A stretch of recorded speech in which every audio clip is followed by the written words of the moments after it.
Museum Pendidikan Surabaya. Yuk kita lihat dalamnya.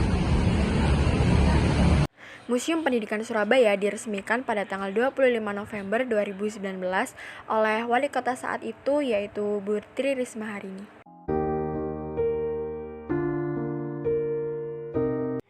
Pada ruangan awal, kita diperlihatkan oleh sejarah pada masa praaksara yang dibagi menjadi 3 zaman, salah satunya Neolitikum. Pada masa ini, orang-orang saat itu mulai menggunakan batu dan logam untuk kesenian dan kebudayaan.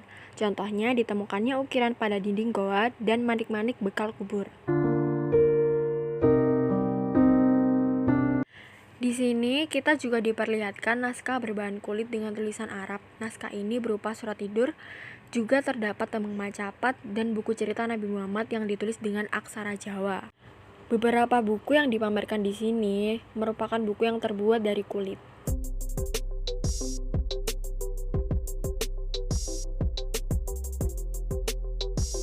Di samping ruangan juga terdapat naskah berbahan lontar dengan aksara Jawa yang sudah sangat lama.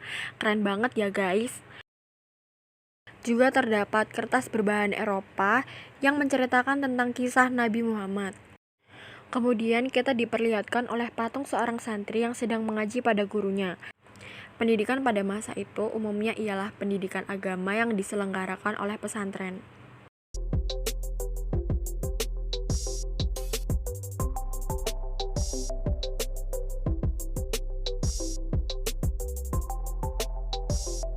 Di ruangan selanjutnya kita diperlihatkan oleh lampu yang digunakan anak-anak pada zaman dahulu untuk belajar.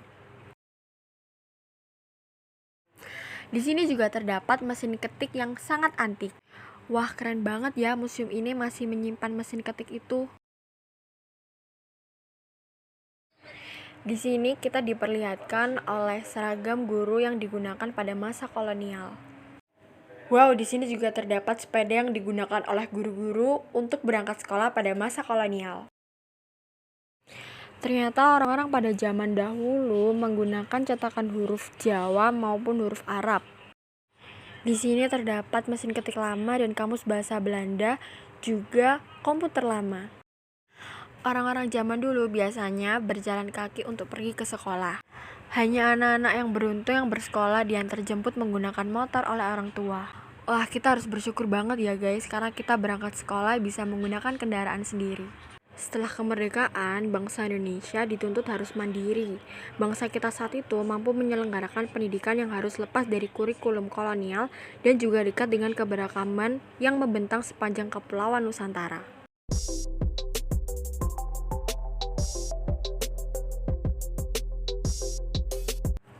Nah, kita sebagai bangsa Indonesia harus berprestasi dan belajar dengan giat agar dapat mengharumkan bangsa Indonesia.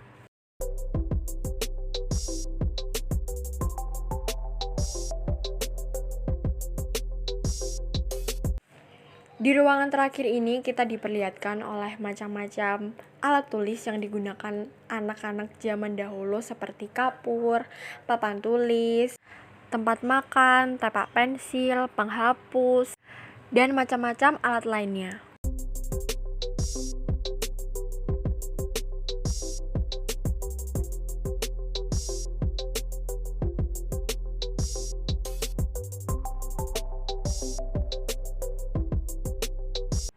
Wah, ternyata juga ada kamera yang digunakan pada zaman dulu, guys.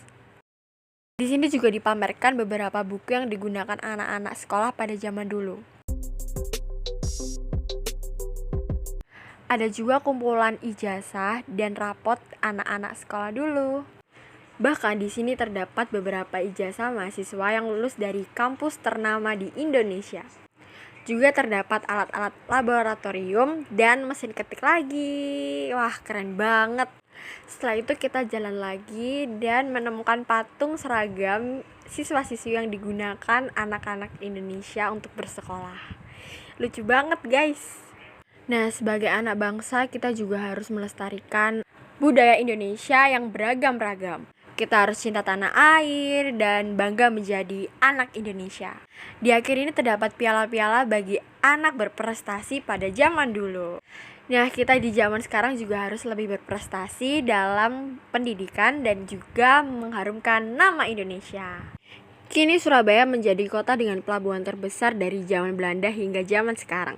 Yang terkenal ialah HDS Cokroaminoto, merupakan guru yang mendidik tokoh penting di Indonesia seperti Soekarno dan Tan Malaka. Ia mendidik murid-muridnya di Kampung Peneleh, Surabaya.